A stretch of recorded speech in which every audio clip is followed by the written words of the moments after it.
2007ರಲ್ಲಿ ನಾನು ತೀರ್ಮಾನದ ಮಾಡಿದಾಗ ಯಾಕೆ ವಿರೋಧ ಮಾಡಲಿಲ್ಲ? ವಿರೋಧ ಮಾಡ್ಬೋದಾಗಿತ್ತಲ್ವ ಅವತ್ತೇ ವಿರೋಧ ಮಾಡಬೇಕಾಗಿತ್ತು. ಇಲ್ಲ ಇದು ತಪ್ಪು ಮಾಡ್ತಾ ಇರೋದು ಅಂತ ಹೇಳಿ ಇನಾನಿಮಸ್ ಆಗಿ ಯಾರು ಚರ್ಚೆನೇ ಮಾಡಲಿಲ್ಲ. ರಾಮನಗರ ಜಿಲ್ಲೆ ಅಂತ ಒಂದು ಒಳ್ಳೆಯ ಹೆಸರದು. ರಾಮನಗರ ಅಂತಕ್ಕಂಥದ್ದು ಒಂದು ಒಳ್ಳೆಯ ಹೆಸರಿತ್ತು. ಒಂದು ಇತಿಹಾಸ ಇದೆ ರಾಮನಗರಕ್ಕೆ. ಹೌದು, ಬೆಂಗಳೂರು ಗ್ರಾಮಾಂತರದಲ್ಲಿ ರಾಮನಗರ ಜಿಲ್ಲೆ 4 ತಾಲೂಕು, ಆ ಕಡೆ ದೇವನಹಳ್ಳಿ, ಹೊಸಕೋಟೆ, ದೊಡ್ಡಬಳ್ಳಾಪುರ ಮತ್ತು ನಮ್ಮ ನೆಲಮಂಗಲ ಇವು ಸೇರಿತು 8 ತಾಲೂಕು. ಆ ಕಡೆ 4 ಭಾಗ, ಈ ಕಡೆ 4 ಕ್ಷೇತ್ರಗಳು, ಆ ಕಡೆ 4 ಕ್ಷೇತ್ರಗಳು. ಏನೇ ಕೆಲಸ ಮಾಡ್ಕೋಬೇಕಾದ್ರೂ ಬೆಂಗಳೂರಿಗೆ ಹೋಗ್ಬೇಕಾಗಿತ್ತು.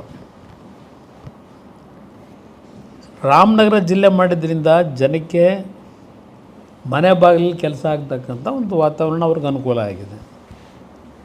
ಆ ಭಾಗದಲ್ಲಿ ಈಗ ಬೆಂಗಳೂರು ಗ್ರಾಮಾಂತರದ್ದು ಬೆಂಗಳೂರು ಸಿಟಿಲಿದೆಯಾ? ಆ ಜಿಲ್ಲಾ ಕೇಂದ್ರ ಇರೋದು ದೊಡ್ಡಬಳ್ಳಾಪುರ ರೋಡಲ್ಲಿ, ದಾಬಸ್ಪೇಟೆ ರೋಡಲ್ಲಿ ಜಿಲ್ಲಾಧಿಕಾರಿಗಳ ಕಚೇರಿ ಎಲ್ಲ ಇರ್ತಕ್ಕಂಥದ್ದು.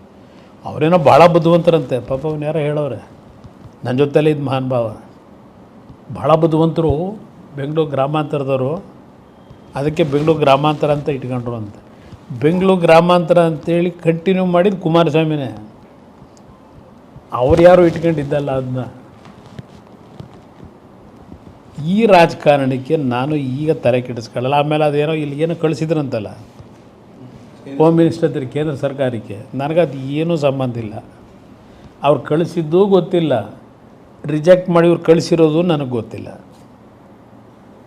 ಈಗ ಇಟ್ಕೊಂಡವ್ರೆ, ಇವರೇನು ಶಾಶ್ವತವಾಗಿರ್ತಾರಾ? ಗೊತ್ತಿದೆ ನನಗೆ ಮುಂದಿನ ಚುನಾವಣೆ ಏನಾಗುತ್ತೆ ಅಂತ. ಮತ್ತೆ ಬದಲಾವಣೆ ಆಗುತ್ತೆ.